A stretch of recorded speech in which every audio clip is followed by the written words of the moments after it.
Hi, I'm Lelo Rantlwane, CEO at Atta Capital.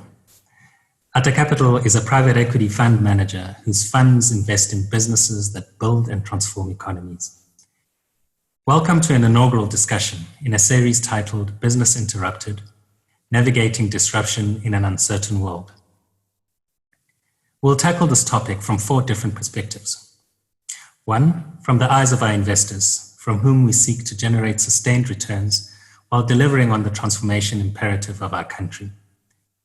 2, from the perspective of our portfolio companies, for whom we strive to be the investment partner of choice while we navigate the journey of success and growth with them. Thirdly, from a governance perspective, and being a model corporate citizen in this time of disruption. And lastly, from the perspective of our people who make the magic happen. Today, we discuss navigating disruption through the lens of our portfolio companies. We facilitate a discussion between 3 of our portfolio company CEOs who unpack the impact that the COVID-19 disaster has had on their ways of working, bearing in mind that some of the changes to their ways of working may well have been in the pipeline and that COVID-19 merely served to accelerate their implementation. This discussion will be moderated by Musidi Modise, who is a member of the World Economic Forum Global Shapers community and is the founder of MOOP, a strategy consultancy. I will hand over to her to introduce our panelists, as well as to kick off the discussion. Thank you very much, Lelo. Without a doubt, COVID-19 is presenting moments of peril and opportunity for the global economy and society at large. Many business leaders in our society have had to make tough decisions. Today, the aim of this webinar is to provide you with meaningful insights on how business leaders have had to adapt their strategies towards coping with business continuity in light of COVID-19. I am joined today with 3 panelists from the investee companies that Atta Capital has invested in.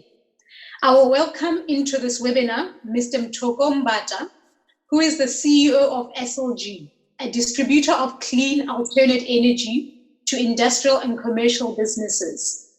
I would also like to welcome Mr. Noah Nguliwe, who is the Group CEO of Medipost, South Africa's leading distributor of chronic medication and pharmaceutical services. Lastly, we will be joined by Morena Sithole, Managing Director of Masana Petroleum Solutions, who market and sell petroleum products and energy solutions to commercial entities, SOEs, and municipalities. Welcome on board, gentlemen. Oh, thank you. Mthoko, I'd like to start with you and take you back to the 15th of March, the day when President Ramaphosa announced that the country would be going into a 21-day national lockdown. What were some of the key adaptive strategies that you had to take as a firm to prepare for this lockdown? I think like many South Africans, like many businesses, South African businesses and global businesses, the pandemic took us all by surprise. As business, we were not ready for or to be prepared to understand the extent of the impact, and we could not consciously prepare for the pandemic as well as the effect of the lockdown. Instead, we have had to adapt as we navigate through the challenges that we are facing. From the SLG point of view, I think as a start, we have had to look at how we could tweak our business operating model so that it adapts to the transition phase that we're in at this point in time.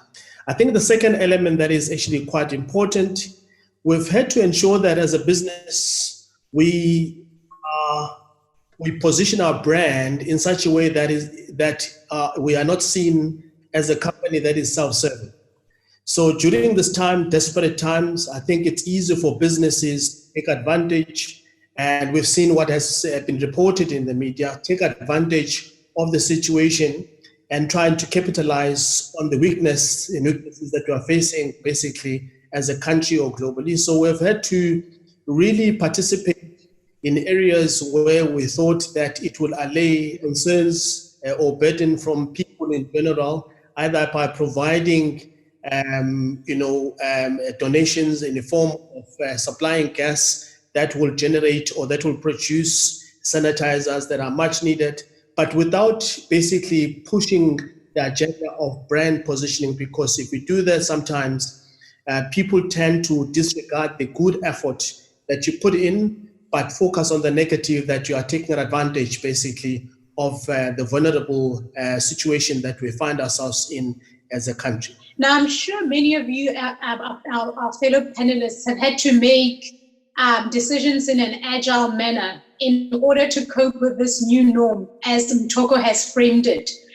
Morena, coming to you, tell us a bit about some of the decisions Masana had to make to prepare for this lockdown and what's unfolding at the moment.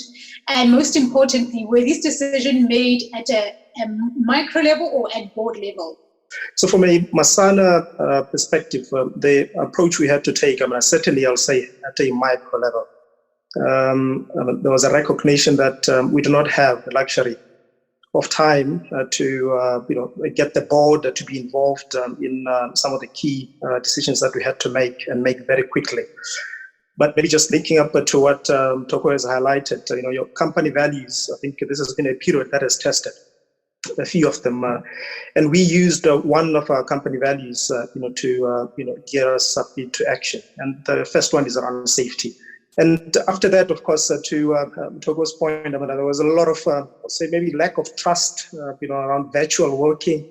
I think what this crisis has done is to, force us into embracing it in a big way. And we've had to place a lot of reliance on our IT department to make sure that everyone who's working remotely has the equipment that's necessary, the data packages to be able to continue being productive.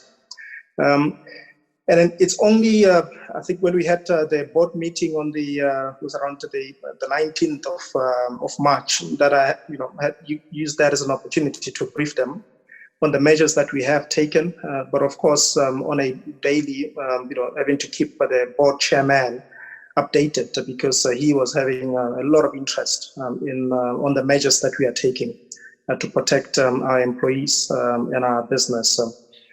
So those are some of the things that we had to do immediately. So we had absolutely no opportunity to be waiting for some guidebook to come through.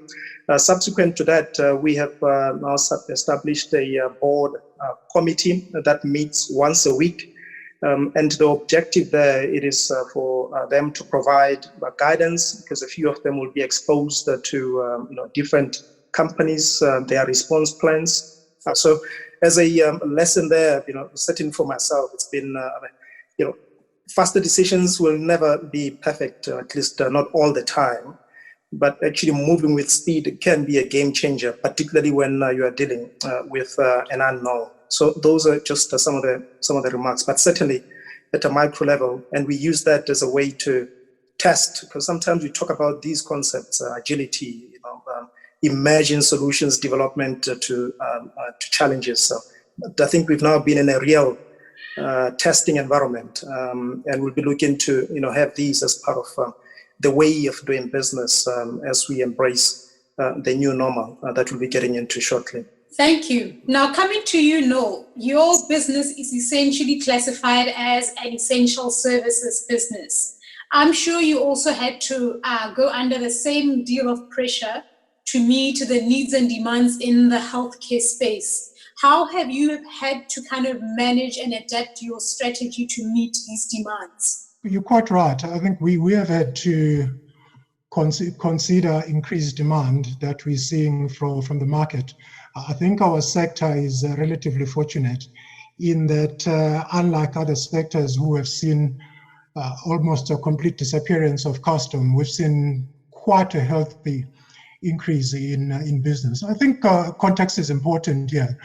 So Medipost is a pioneer in pharmaceutical or chronic medicines distribution. I think we've been around for 30 years. And what we do is we contract with medical aid schemes to deliver chronic medicines on behalf of their clients.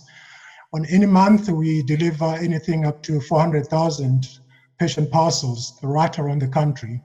Patients nominate where medicines are supposed to go. That could be place of work, their residential places, and doctor rooms.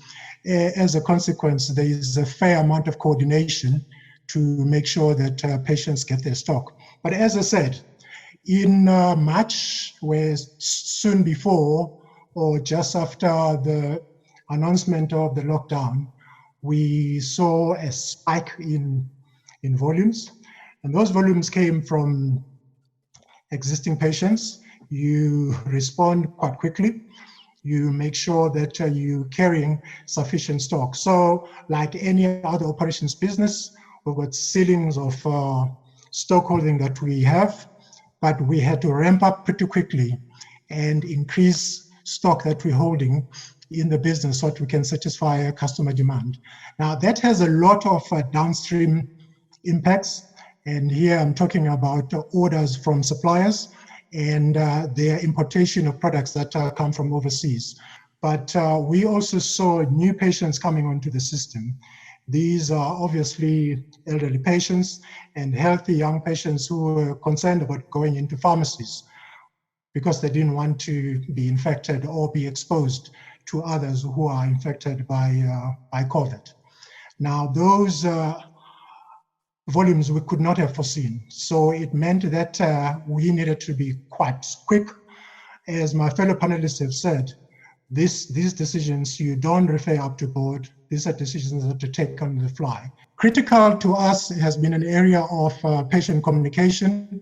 You can imagine that for an organization that delivers medicine, when the lockdown occurred, people were found in places where they're not usually at.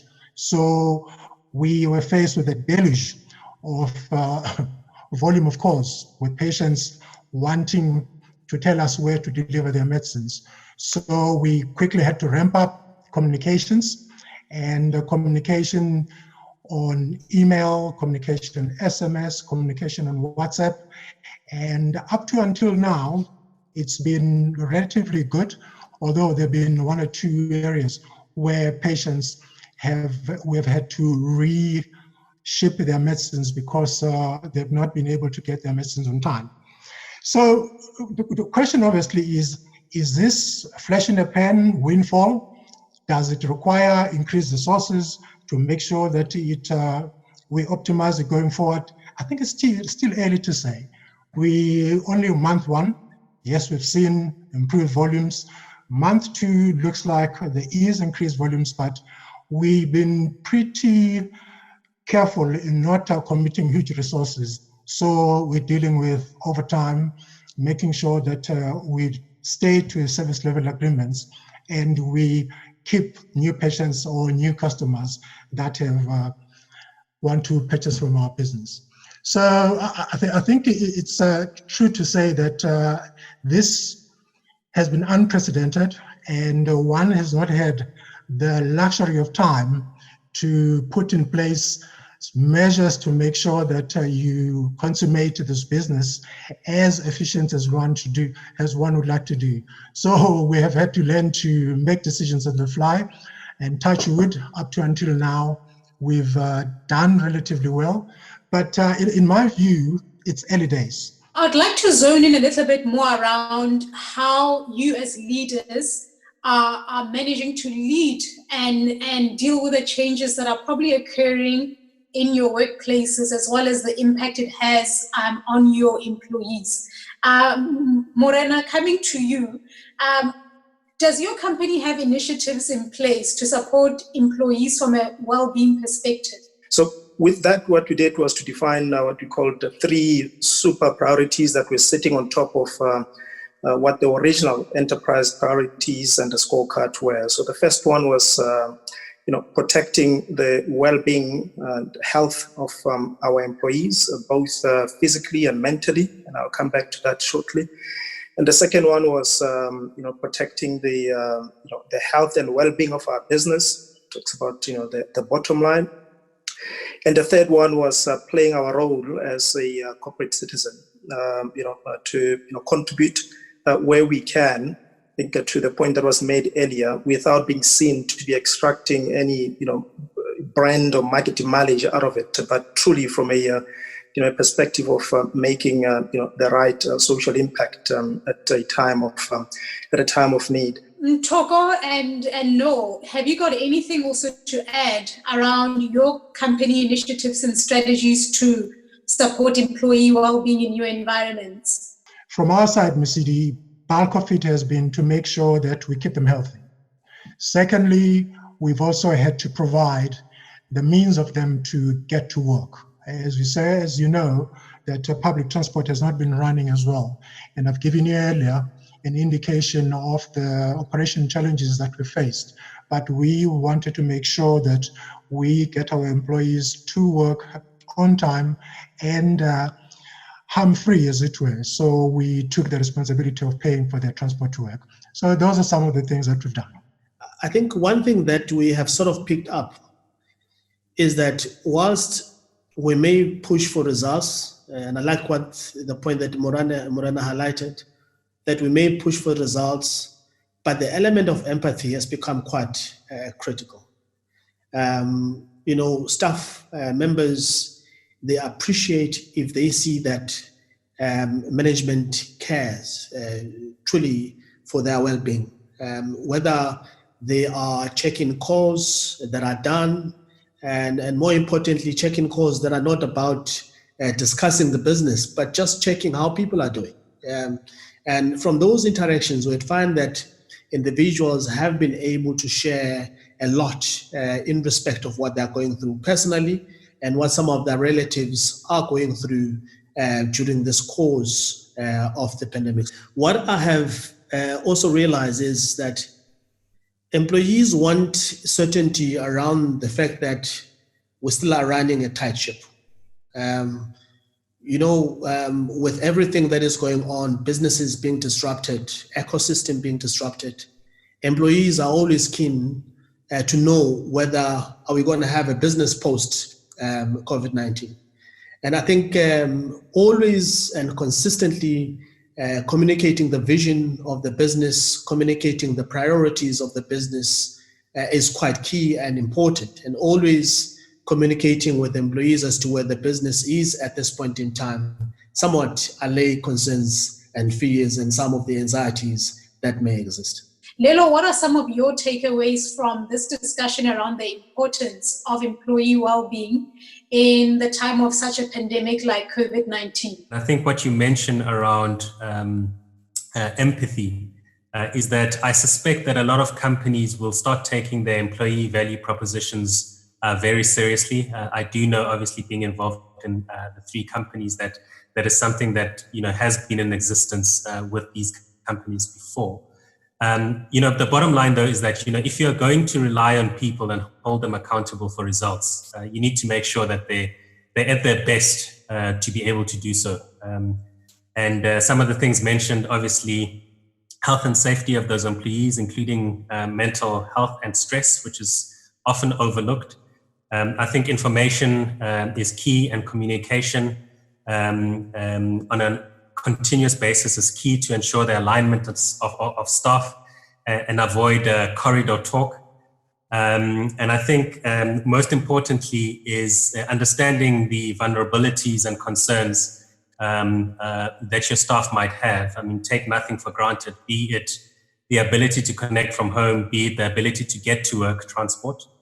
And what role are you playing in addressing those vulnerabilities and concerns as a corporate to assist them and their respective communities with those anxieties? That would be the takeout for me. Great. Now, moving on, it's very evident that periods of uncertainty will clearly come. They've come in the past. We've just gone through the global financial crisis in 2008, and fast forward, we're here facing one that no one ever anticipated, especially the impact of it from a global perspective. So it clearly draws a lens towards the importance for companies to have clear and regularly updated disaster management policies. Morana, in your view, what will you be looking at as a company in terms of your disaster management policy to cater for future uncertainties? I think, is it Mike Tyson who said, you always think you have a plan until you get punched in the teeth. I think on this one, it is fair to say we had a collective punch in the teeth here. I mean, if there's anyone who can claim that they had a plan that allowed for this degree of health pandemic, and ready for it, I would vouch to say they will not be truthful. Simply put, what we had to do was to look at, just because you didn't provide for the scenario doesn't mean you then need to be incapacitated, and not get into action very quickly. All our business continuity plans, they have what we call the 4 guiding principles, and we had to go back to those very quickly. So the first one is the protection of our people for obvious reasons. So the second one is the protection of the environment, given the nature of business that we're in. If your product finds itself in some river somewhere, that will be an environmental disaster. And the third one is the protection of property, and the last one is the protection of business. And not that it is, it's definitely last but not least, because if you don't sort out the first 3, you don't have a business. That's our fundamental belief. So we then had to quickly get into a gear in terms of now preparing our response based on a plan that is somewhat there, because you do have a scenario that talks about health, but not to the degree that we had to deal with. I was just reflecting, whenever we come up with scenarios that business continuity plans will be based on, there's always that one that is low likelihood, and then maybe high impact or medium impact. Because it's low likelihood, just park it. You don't have to develop or refine your plans around that one. I think the lesson out of this is even those low likelihood scenarios, you do need to be prepared for them. That's one. The second one is we sometimes just look maybe last year or the past 5 years or the past 10 years, what happened. I would have never caught this one, with that approach. I think we now need to open up at the time horizon, when we look at what's happened, over this period. It might have been 50 years ago, but you've thought about it, in relation to your business. So that's the second takeaway, and what we'll certainly be doing differently going forward. And the third one, the last takeaway, to be to do with, collaboration versus competition.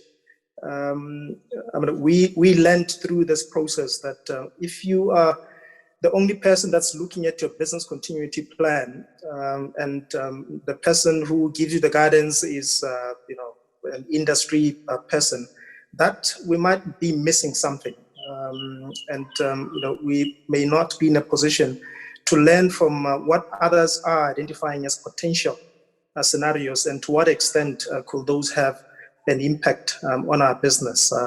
I'm sure I could learn a lot from scenarios that Noel will be having in his business, because some of them, Togo's and mine, will be pretty much similar. So I think that's where I see opportunities for us to collaborate more, as opposed to putting a competition as the front thing, and we end up not sharing critical information that can help us respond with speed. Thank you so much. And just in closing, I'd like for you to take a few moments to reflect personally on what this crisis is teaching you. You often read on paper and you see it in documentation that says you are an essential service provider. But I don't think it really dawns on you until you're one of 10 cars on the N1 traveling to work, because everyone else has had to shelter in place and they are unable to get out and work. It's also the privilege of having continued work when the rest of the economy, or at least bulk of the economy, is facing the real threat of unemployment and people in businesses which were thriving just disappearing overnight. And ultimately, it's the privilege as well of leading people who at most times are not sure what is happening, fear for their own health, fear for the health of their families, just the sheer emotion to see people fear for their lives. It's just one of those things that makes you to be grateful for things that you take for granted. Amazing. Ntoko, what are some of your reflections? I'm actually learning that as life begins to attain a new normal, that things will never be what they were before. And therefore, it is important that as business, with our families and individuals, that we walk, the same tightrope as we, cross this path. So it is quite important that we work together. It is quite important that we learn from the lessons shared by various people. It is quite important to note that we don't operate in silos, but through collaboration, we will be in a position to sustain our businesses, protect our families, and protect those who are around us. I think it's about, if things are going to change that drastically, we all going to have to think about, our business models. Are they still relevant? And I'm trying to use this time to reflect on that. Where will be the new, revenue centers? What's going to be our new operating model? And what will be the things that we'll have to do collectively as employees if we want to preserve jobs but do things slightly differently? I mean, I'll use we pay quite a handsome amount on office building rentals, and I was just looking at that number. So, of all the cost interventions, this is the one line I'm not able to touch as yet because of the contractual. But I said, don't just take that as a given. Go and open up conversations, because we're not occupying, we're not deriving any benefit from that cost line. I think it's going to take those type of measures, and the objective will be, in trying to preserve jobs and livelihoods, which is a big toll on us as leaders. So those are my final thoughts. Thank you, everyone. Look, I think maybe some final personal thoughts as well before wrapping up is that, in this period, I think a lot of people have been taught not to take a lot of things for granted, to be thankful for, certain positions that we find ourselves in. I do think that, this crisis is different. I think we'll come out of it with some serious headwinds around employment numbers. I think we're going to have a social crisis on our hands. And I think, if we can all pull together as business leaders to address those issues for our country, it will stand us in good stead. Some takeaways from the discussion is, for me, is that you can't plan and be ready for everything. I think even some of the best business continuity plans would have seen some serious gaps when responding to this disaster. And I think as an organization, what's important perhaps is to constantly kind of check what shape you are in and what shape you need to be in to be able to respond to crises like this. Some of the things that came to mind, as Noel was talking about interaction between management and board and the ability to make quick decisions is, what is the level of trust that you have between your governance structures and management and the respective delegations of authority. Management should always be the best people positioned to respond in times of crisis. So, careful not to handcuff them in bureaucracy when they need to make these quick decisions. I think another thing that I would offer would be, to check the quality of your business information systems. Are you using the tools at our disposal in this day and age around data analytics, business information systems to ensure that you've got real-time quality information to enable you to make those quick decisions that you need to make in times of crisis. And then from a business point of view, Again, from an employee point of view, rather, again, I stress the employee value propositions. They are important, and you need to be clear what yours are. What is the DNA and the culture of the organization? What are the collective mantras that you need to draw on in times of crisis to keep staff engaged. And then, perhaps for us as a business, as an investment management business, I think a lot is going to change. Things are going to change for our investors, from where we get our investment from to enable us to invest in our portfolio companies. Things are changing for our portfolio companies, how we interact with them, how we find new opportunities, our ability to invest by running, on-site due diligences. All of that stuff is going to change, and I think one needs to figure out how best to play in that space. I get a lot of people speaking to me about, opportunity. Surely there'll be some cheap assets to pick up for private equity funds there. Of course there'll be opportunity for, if you remain innovative, but I think rather than focusing on extracting maximum financial value out of a crisis like this, as I mentioned before, I do think we'll find a very different world on the other side of this, with a lot of social pressures. So as a business, I think one needs to focus on, how we can operate better. I can already think of a myriad of things that we can change process-wise to enable us to operate in such an environment.